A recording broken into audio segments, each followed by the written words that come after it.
Oke, Bang melihat ini kan justru antara Hotman dan Rasman ini kan sedang bergulir di PN Jakarta Utara. Melihatnya seperti apa sih Bang dari kacamata Bang? Ya, saya pikir kan sedang bergulir ya. Artinya apa yang dilaporkan oleh Hotman Paris, ya kan, Rasman kan mesti bantah ya. Hotman Paris mesti bisa membuktikan. Kan kalian tahu siapa Hotman Paris ya, dan siapa Rasman. Kan seperti itu. Tapi mirisnya sih Bang melihat dua pengacara jadinya saling ribut gitu Bang. Dan bukan ribut sebenarnya, saling berargumentasi. Nah, dua-duanya orang Batak, argumentasinya sama-sama kenceng, ya kan? Teriakannya kenceng, tapi isinya kan nggak ada. Kan itu. Nah, makanya biar pengadilan yang menentukan gitu, seperti apa gitu. Tapi katanya hari ini kan sidang lagi nih, sidang saksi dari Hotman. Saksi-saksi lain. Iya, saksi-saksi lain. Dan ini katanya kan kemarin juga Hotman juga sempat membeberkan bukti baru juga kan. Ternyata tidak ada dugaan pelecehan, tapi mau Ya dari gini terimanya. aja, nanti kan Hotman membuktikan apa, Rasman pun membuktikan apa. Ini teman Hotman Paris juga nih. Kalian tanya coba. Gimana Bang nih mungkin untuk Melihat Bang Hotman dan Bang Rasman ini. berseteru? Ya, kalau sepanjang saya melihat, ini kan belum terurai secara jelas di persidangan. Kan akan lihat dari pembuktiannya. Nah, dalam perkara pidana itu yang dilihat itu kan mens reanya, niatnya. Walaupun belum terwujud perbuatannya, tapi kalau sudah ada niat kan itu sudah ada unsur pidana awal kan, bukti permulaan. Nah, sehingga kalau menurut saya, nanti kita lihat nih nanti di pembuktian, rekan-rekan wartawan kan bisa lihat nih bukti permulaan. Tadi kan ada omongan, belum melakukan tapi mau. Nah, mau itu kan sudah niat kan, sudah ada niat kan. Nah, kalau sudah ada niat dan itu Rasman bisa membuktikan, berarti bisa juga kan apa yang dia Rasman lakukan itu benar kan? Kan begitu. Jadi tidak harus ada terjadi sesuatu perbuatan, niatnya itu juga sudah. Kalau mau tapi belum terlaksana, itu kan sudah ada tindak pidananya. Seperti kalau dalam perkara korupsi itu potensi kerugian, belum ada kerugian, tapi kalau sudah ada potensi mau melakukan ke sana, berarti kan sudah ada niat. Nah, dalam perkara pidana itu kan yang dicarikan niat seseorang. Itu penting tuh. Tapi wajar nggak sih dengan adanya kasus ini sidangnya itu tertutup, itu wajar nggak sih? Karena dari Rasman minta terbuka, Bang Hotman mintanya tertutup. Nah, gitu. ini menarik. Saya pernah punya pengalaman menangani perkara di Jogja. Waktu itu kan dulu ada BO lewat Twitter, lalu ada penusukan 8 kali, lalu terungkap tuh di Jogja. Sebelumnya ada kasus pidana seorang cewek BO di Jakarta yang dibunuh di kos tuh, di Duren. Nah, lalu lanjut ke Jogja. Mau sidangnya, jaksa bikin surat dakwaannya itu vulgar di dalam dakwaannya. Sebelum sidangnya mulai saya tanya, ini hukum acaranya tertutup atau terbuka? Karena dakwaannya itu unsur pidananya itu terbuka hukum acaranya. Nah, saya bilang kalau seandainya perkaranya ini pidananya itu hukum acara terbuka, tapi pelaksanaannya tertutup, berpotensi itu orang bebas terdakwanya. Berpotensi bebas, tinggal tergantung si Rasman mengolahnya itu nanti dalam pledoinya. Karena apa? Tuduhan perkara pidananya Rasman itu kan hukum acara terbuka. Kalau penerapannya dia hukum acara tertutup, kan sudah tidak sesuai dengan hukum acara. Nah, mestinya kalau tidak sesuai dengan hukum acara, berarti kan persidangan itu kan ada yang cacat. Kalau ada cacat, terus hakimnya ragu, mestinya diputus bebas. Karena hukumnya pidana begitu. Kalau terdapat keraguan, harus diputus bebas.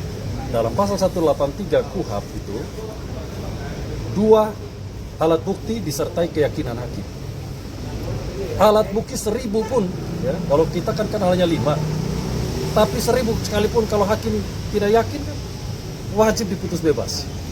Tapi hakimnya bilangnya kalau bahwasanya itu ada unsur pelecehan seksual. Terlepas dari itu, karena unsur pasalnya hukum acara terbuka, tidak boleh tertutup. Nah, makanya kalau ada berita bilang ini hukum acara tertutup, loh, pasal dakwaannya kan terbuka. Beda dengan pelecehan seksual. Kalau pelecehan seksual, ya pidana tersendiri aja dengan hukum acara tertutup. Nah, tinggal Rasman aja, tinggal mengolah dalam pledoi. Hukum acaranya ini dalam persidangan ini cacat. Karena apa? Pasal yang dituduhkan itu pasal pidana terbuka hukum acaranya. Bang, Tapi karena pada praktek tertutup, itu kan bisa cacat hukum kan? Bang izin sebagai ilmu aja itu. Berarti kalau misalnya pencemaran nama baik memang hukum acara terbuat. Terbuka. Pencemaran nama Iya. baik walaupun di dalamnya ada unsur dugaan Pelecehan. soal pelecehan seksual. Itu sesuatu hal yang berbeda. Silakan aja. Mestinya kan LP-nya kan tentang pelecehan seksual. Kalau dia mau lapor kan, seseorang mau lapor, karena supaya hukum acaranya tertutup. Tapi ketika pencemaran nama baik, itu hukum acaranya terbuka. Berarti ini Tidak bisa digabung. bisa menjadi celah bagi Rasman Iya, untuk bebas. Iya. Karena hukum acaranya harus fair dong ya. Maksudnya peradilan itu harus fair. Dalam arti begini, jangan ada potensi memihak salah satu pihak. Itu aja sudah tidak fair. Nah, kalau penegakan hukum sudah tidak fair, mestinya kan terdakwanya harus putus bebas. Oke. Ini masalah soal pencemaran nama baik masuk dalam hukum terbuka sudah diketahui sama semua pengacara kan ya Bang? Semua pengacara itu umum. Itu pidana umum. Pengetahuan Iya. gitu ya? Iya. Oke, tapi hari ini Bang diresmikan lagi untuk sidang terbuka. Iya. Rasanya memang bukan Hotman yang menjadi saksi, tapi orang lain. Tapi Iya. selama Hotman menjadi saksi itu sidang itu tertutup. Nah. Ini seperti apa nih Bang? Hari ini sidang Pertanyaannya terbuka. apa? Nah, Ya, ada apa nih Bang? Nah, kalau mengenai ada apa, itu kan kita harus menguraikan satu persatu nih. Ada kepentingan apa sehingga hakim mengambil keputusan ini hukum acara tertutup, ini tertutup, sidang tertutup, ini terbuka. Kalau seandainya sejak awal ini perkaranya sumir, mestinya Rasman diputus bebas. Karena sumirnya karena apa? Unsur pidana yang dituduhkan dalam surat dakwaan itu hukum acaranya terbuka. Tapi kalau dalam prakteknya itu dicampur, berarti ini kan ada keraguan sebenarnya. Ini sebenarnya pidana pelecehan seksual yang mau diungkap dalam persidangan atau pidana umum yang terkait dengan pencemaran nama baik. Itu harus dipisah. Tidak bisa abu-abu. Kalau abu-abu harusnya Rasman diuntungkan. Nah, dan saya minta peradilan pun dalam hal ini pengadilan harus fair. Jangan melihat dari kacamata kuda pesanan ataupun dengan ada titipan, jangan. Nanti orang tidak percaya lagi penegakan hukum di negara ini. Kalau dari tingkat bawah lalu naik kejaksaan lalu pengadilan juga tidak fair, lalu masyarakat ini mau cari keadilan di mana? Sedangkan benteng terakhir pencarian keadilan itu adalah di pengadilan. Iya kan? Pencarian keadilan terakhir bagi kita penegak hukum maupun bagi masyarakat umum itu di pengadilan.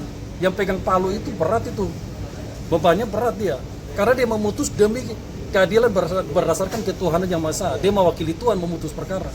Nah, kalau dia memutus perkara abu-abu kan kasihan. Tapi biasanya Bang kalau di setiap persidangan itu memang kalau dari awal sidang terbuka apakah bisa dicampur di Tidak tengah? bisa. Tidak tertutup. bisa. Contoh misalnya, ini ada pidana khusus, ada pidana umum. Itu sudah lex spesialis. Sudah tidak bisa digabung. Ada perkara yang saya pernah handle juga, pidana umum digabung dengan pidana korupsi dalam surat dakwaan, bebas kok.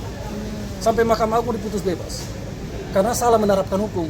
Kalau sudah salah menerapkan hukum, terdakwa harus diuntungkan. Karena asas hukum bagi seorang terdakwa, apabila suatu tindak pidana itu sumir, terdakwa harus diputus bebas. Oke. Tidak bisa tidak, harus diputus bebas. Gimana, Itu Bang? namanya kepastian hukum. Ya. Harus ada kepastian hukum. Apa yang disampaikan Pak Richard, ini catat nih, beliau ini pengacara hebat. Ya. Jadi kalian ini Pak Richard, ya. Jadi apa yang disampaikan itu benar. Artinya jangan sampai ya di LP-nya itu pencemaran nama baik, begitu masuk persidangan jadi sidang tertutup, yang tadinya terbuka jadi tertutup, sekarang jadi terbuka lagi, tidak ada kepastian hukum. Maka yang dirugikan si terlapor yaitu Rasman. Jadi kalau tidak ada kepastian hukum kemungkinan bebas nih. Harus Rasman bebas. harus bebas. Harus bebas. Ya. Harus bebas. Nanti setelah pledoi biasanya. Ya, Di pledoinya itu ya. pledoi. Tinggal pengacaranya Rasman bisa mengolahnya bahwa ini sejak awal tindak pidananya itu tindak pidana dengan hukum acara terbuka. Ketika penerapannya itu tertutup, maka sudah tidak ada kepastian hukum di dalam penegakan hukum dalam perkara Rasman. Sebagai konklusi harus diputus bebas gitu ya Bang. Gimana? Sebagai konklusi harus diputus Iya, bebas. harus diputus bebas. Karena bukan kata saya, kata hukumnya bilang begitu. Harus diuntungkan terdakwanya. Oke, berarti di posisi sekarang ini Rasman diuntungkan kan dengan sidang tertutup Diuntungkan. kemarin Ya. Hotman. Nah, Makanya saya berani bilang, Rasman kau akan bebas. ya. Dengar nih ya, saya yang bilang, kau pasti bebas. Kalau nggak bebas, kita demo. Oke, terima kasih Pak.